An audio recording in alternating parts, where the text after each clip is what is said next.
Go ahead. Also, Suzanne, if you don't care about being on screen, be wherever you want. You know what I mean? Like, I just want just to know. Yeah.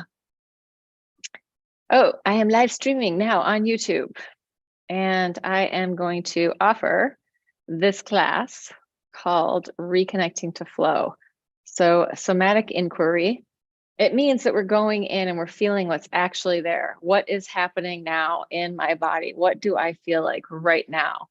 And the inquiry part of it is that there doesn't really need to be an answer. It's like it's a continual question that keeps changing and shifting, and as you focus your awareness on an area, it might just completely change. It might get more intense, it might get less intense, it might, bubble, something might bubble up. So the invitation is to reconnect to yourself, and also to reconnect to the sense of flow. And there are so many ways that we can consider flow, but a really good one is ongoingness. So we can think of, like, we can't stop time. There's a flow of ourselves in being in time, right? Which, I mean, we could say there's no time, but our experience of being is a flow. So anytime you're tuning back into the sensation of being, you have the opportunity to come back to flow. And then there's many ways that we can find our sense of flow.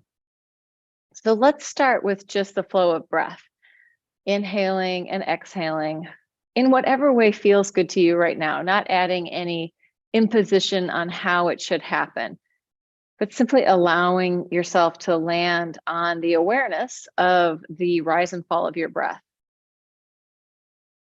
Tuning into the breath wave.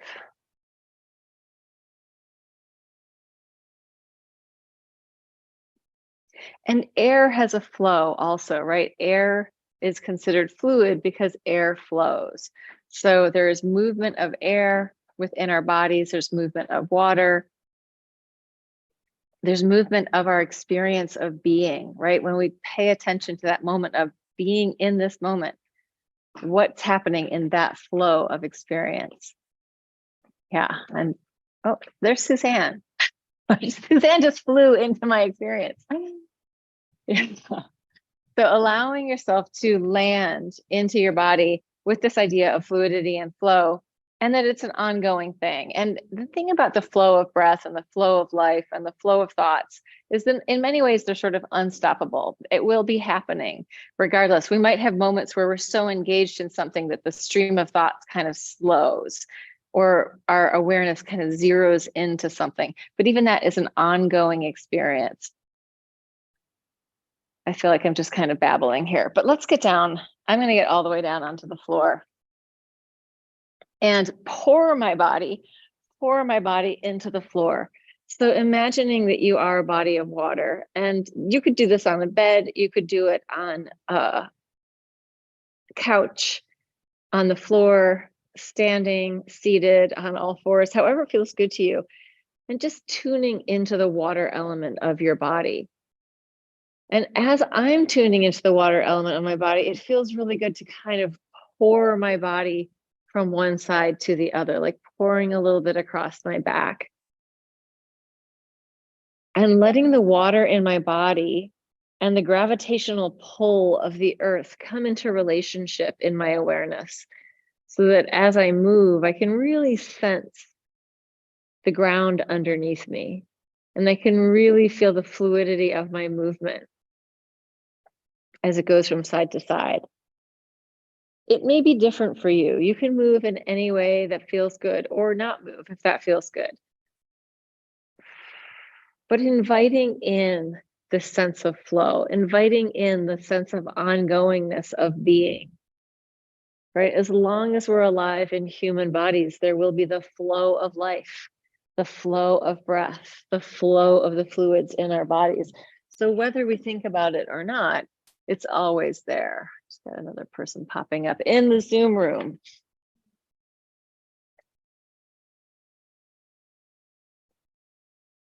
And one of the real jewels or richnesses of somatic practice for me has been being able to notice tension in my body, or to notice where I might be holding, or to notice where I might feel like grippy or uncomfortable, and then go, oh, maybe I can let go of some of that. So in a way, we're inviting whatever kind of armoring that we have taken on being humans on the planet to melt away, so that we can be more present in our experience of being. And also more skillful, because it might be like, oh, I'm feeling really tense about something and I can feel this gripping, and maybe I just need to address that thing. It's not like we just go into the flow and then nothing matters and it's all good. It's more like, oh no, I'm really noticing gripping and tension around something. And now I can't ignore it. I need to respond to that. But in this particular moment, I don't need to respond to anything other than the sense of the ground underneath me. Just gonna mute you, Susan. And I'm on this really slippery floor, and I'm just noticing I can really push myself around, which feels very fun and joyous. So maybe there's a sense of play in your movement too. Tuning into the sense of free flow, where your movement and your flow can just go anywhere freely. And then also bound flow, where it's much more contained and adult. It's like much more mature flow. Young flow and old flow. And we could talk about this within our bodies as there is water that is free within our fascia, and then there's also like water that's bound. So there's water that's like gel-like aspic or jello, and that's really structured. But if we move and we start to adjust our bodies relating to gravity, we're allowing that fluidity in our body and our fascia, our fascial matrix, to renegotiate our inner space. Movement is life. We are movement. And even if we're sitting still, there's movement within our bodies. So I'm playing with pouring myself from one side to the other, letting my arms and legs, my limbs, feel into the air around me. And also feeling my own breath within that, the flow of my breath.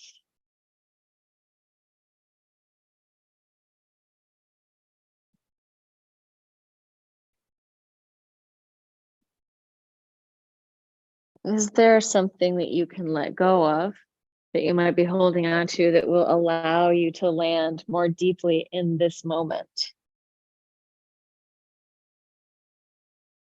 Present with yourself in this moment. And also we could say present with all versions of you, all parts of you. So we're not trying to shove any part of you out. We're just allowing it, inviting it into the experience.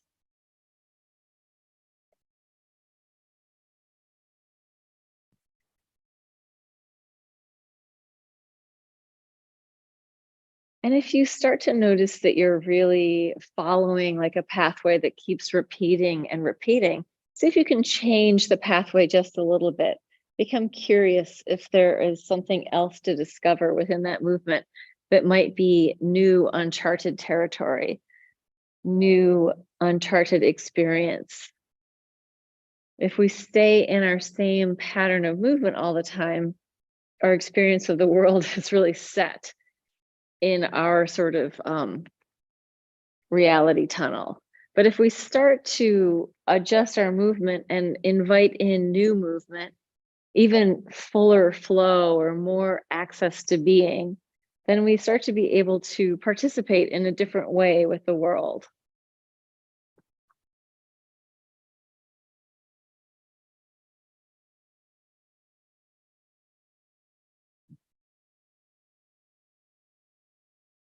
Most of the time people well, not most of the time, often the familiar is very comforting. We can come back to what is familiar and go, oh yes, I know this. This is part of my wheelhouse. I got this. But when we start to push around the edges and walk those borders, that's when things start to shift, right? Change doesn't come from the center. It comes from the periphery, from the borders, from the edges.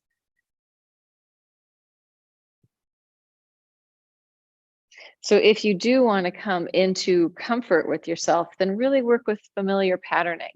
But if you want to start to adapt to new possibilities or open up to new possibilities, then keep seeking novel movement. It could be spatially, it could be with your tempo, even your awareness of the space around you, taking in the room. If you have a window, seeing what's happening outside there.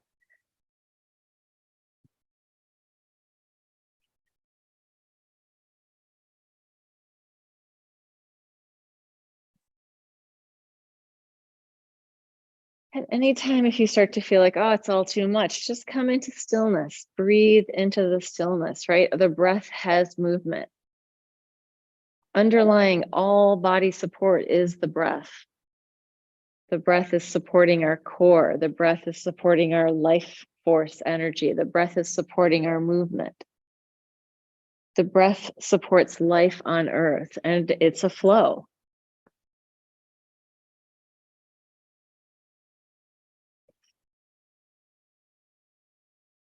And I feel like thinking about the movement of the wind is a great way of thinking about like the capacity and the possibilities within flow. Sometimes it does feel like the air is just sitting there and it's sort of dense and humid and heavy. And sometimes it's doing all sorts of stuff. But thinking about even the air sitting there with that humidity, or even a large cloud.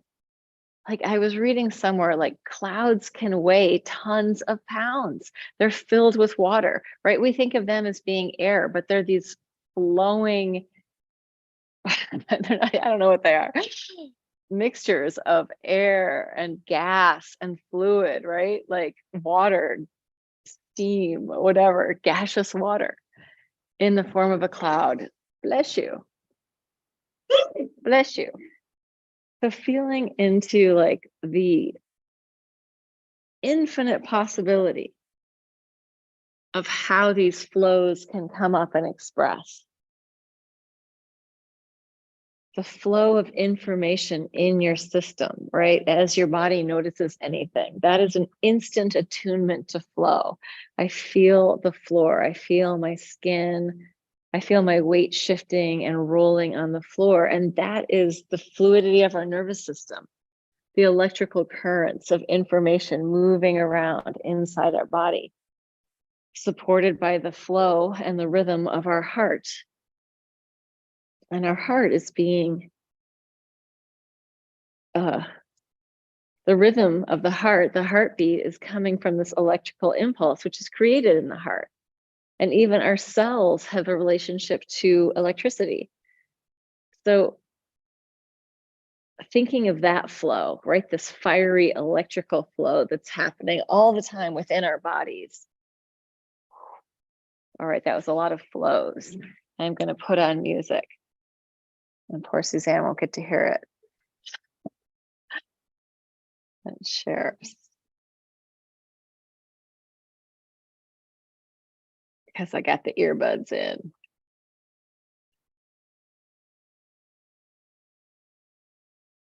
If you are out there in the wonderlands of TV land, feel free to like, subscribe, and share. Because everyone needs to get into this weird stuff, right? Everybody needs a little more weird or a little more presence with themselves. Then we might not do horrible things to other people or the planet or animals if we could be present and compassionate with our own self. So inviting in all your compassion. And if you feel resistance, let that be there too. Let's try this one. This is Ambient Fields number 3, Jeff Gersh's music, which can be found on Bandcamp.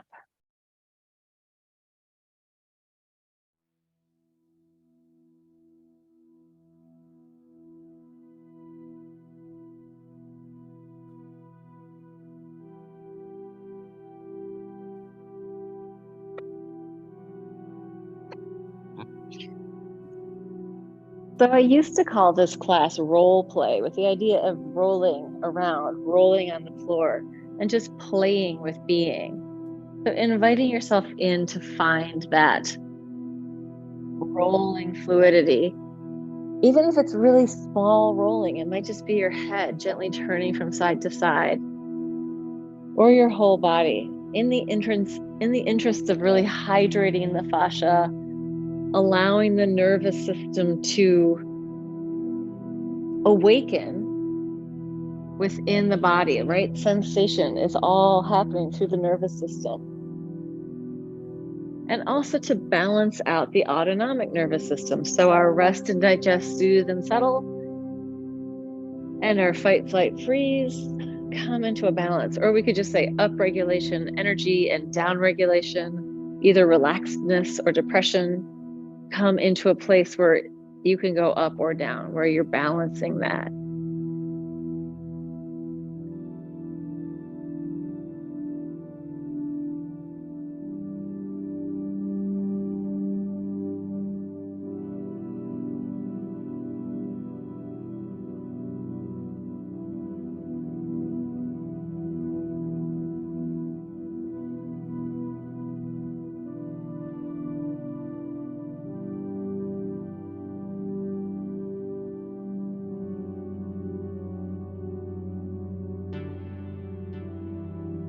We could also say flow takes place within space, inviting our systems to take up as much space as we need. And sometimes we need to come into ourselves, right? Drawing it in, but sometimes we want to expand. So giving your body permission to flow as spaciously as feels good to you today.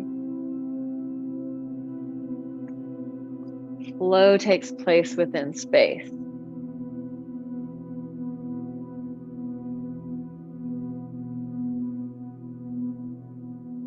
And it's movement. Flow is ongoing movement.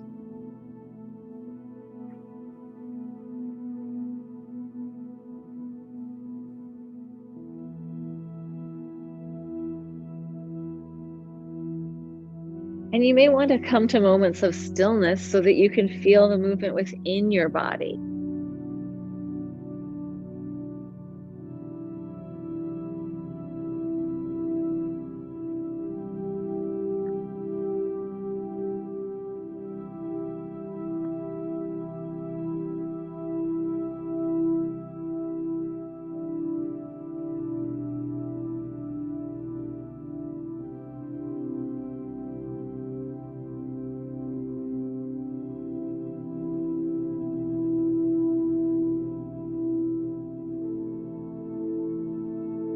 The flow of life is always there, even when we're feeling stuck.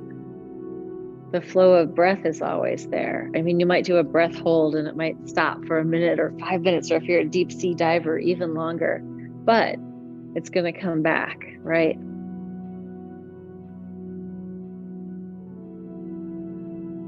So generally, as being living creatures, the blood flow is always pumping. The breath flow is coming and going. The flow of being alive is happening.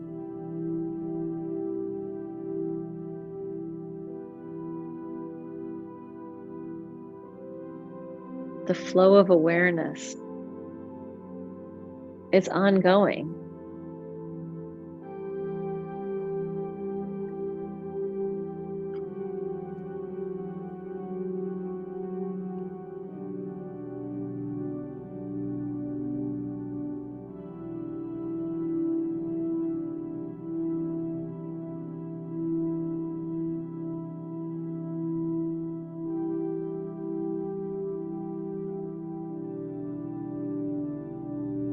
And I think it's fair to say that there's no flow that's actually moving like in a direct straight line.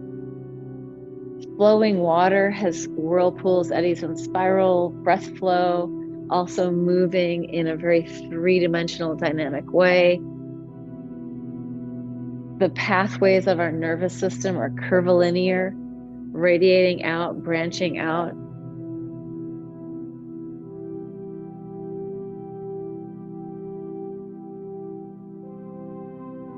So inviting in that full expression of three-dimensionality into our breath flow, into our life flow.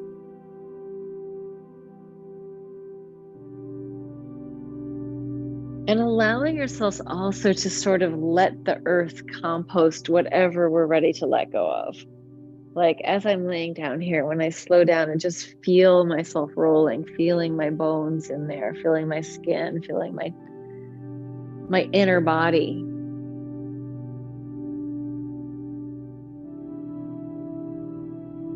And when I stop talking for a minute and slow down, there's so much to feel, so much to notice.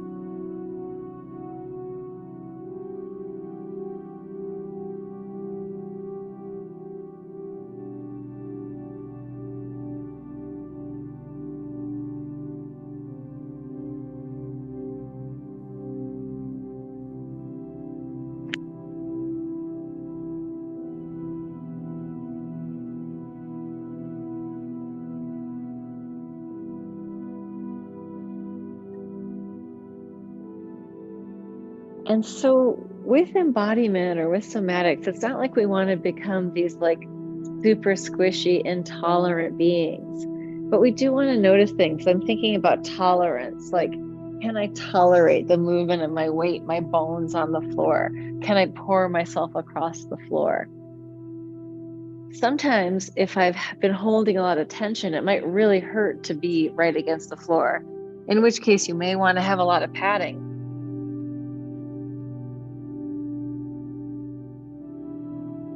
But if you spent some time getting to know the floor, the chances are your tissues are fairly resilient.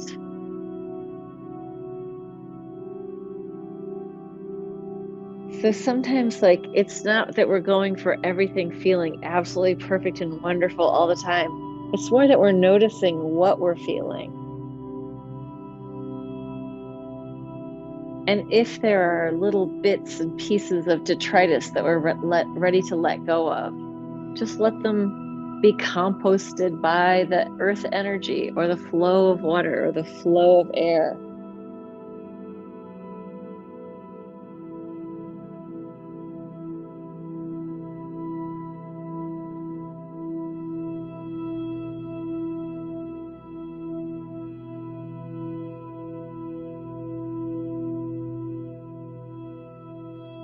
If you are moving, imagine that you're moving like a body of water, like a river or a lake or a pond or an ocean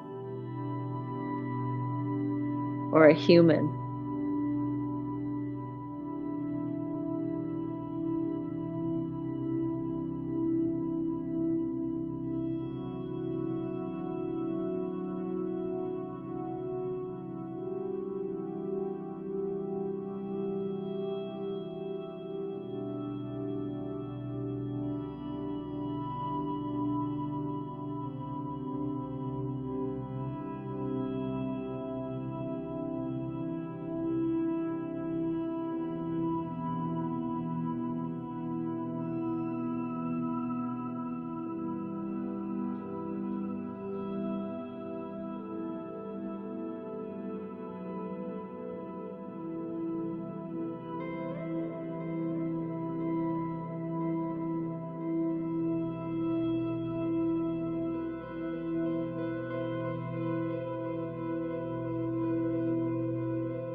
Sometimes our holding patterns are protecting us, or like we're exactly primed for the amount of energy that we have. And if we start to like boost up our energy, it can be destabilizing. Like if you do a lot of pranayama or something, you might hurt yourself. It has happened to me. And I usually do things a little too much and too intensely. So taking things slow with your body, having patience so that we don't turn the volume up too quickly on our lives, right? Sometimes, just one small change is enough. One opening is enough. One little tiny thing can be enough to unpack for a very long time.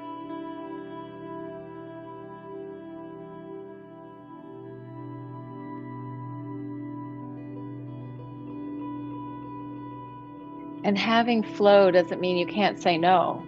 It just means you know when you want to say no. Your body goes, maybe not that. This isn't feeling right. I need to walk away or step away from that.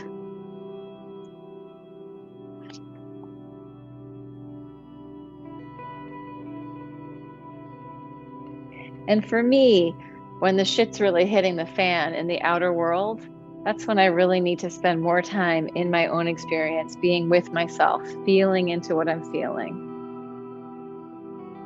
and moving with it. So this type of work, it is really the part of the sustenance of what I need in my life.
Many of the patterns in our life and in our bodies, the holding patterns that we have really served us to arrive here.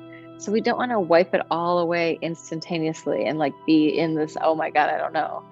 But slowly combing through and detangling whatever is going on sometimes can be helpful. And it might be that as you're detangling over here, the ball is following you and tangling up right behind you, right? So it could just be this ongoing beingness of life where it's like, oh, here I am. Oh, this is the thing. Oh, now it's over here. Oh, now it's over here, right? This can be what the experience is sometimes.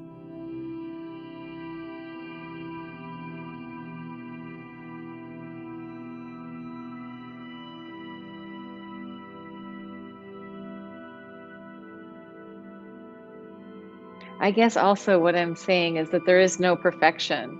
There's no end point where it's all attained and then you're done. In this, it's ongoing. And there are rises and hills and valleys within the experience.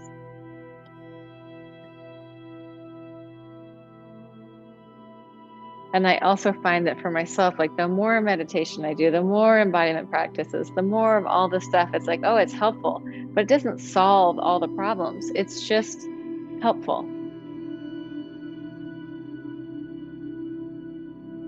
And it also allows me to connect with people in different ways, on a different wavelength.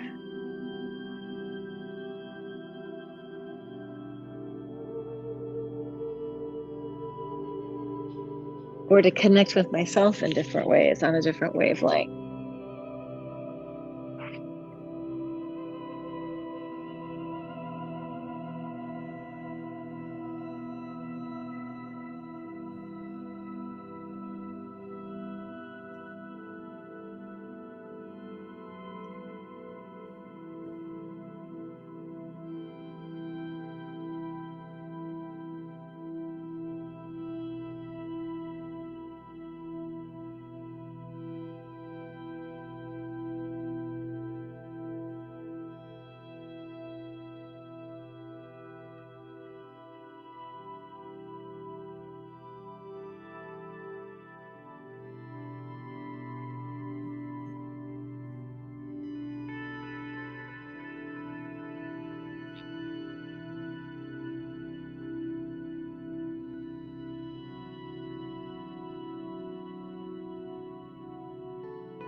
Slowly fade that out.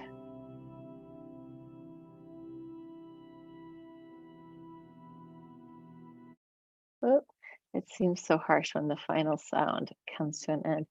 Take a couple of moments of stillness or movement, whatever you want to move or be still, just to give yourself time to process whatever you went through in your experience of that. So in continuum work, it would be called open awareness, just being present in whatever's going on. I am not a continuum teacher, but I've spent years doing a lot of continuum, and I'd say that it informs my being and the way that I practice more than anything else at this point.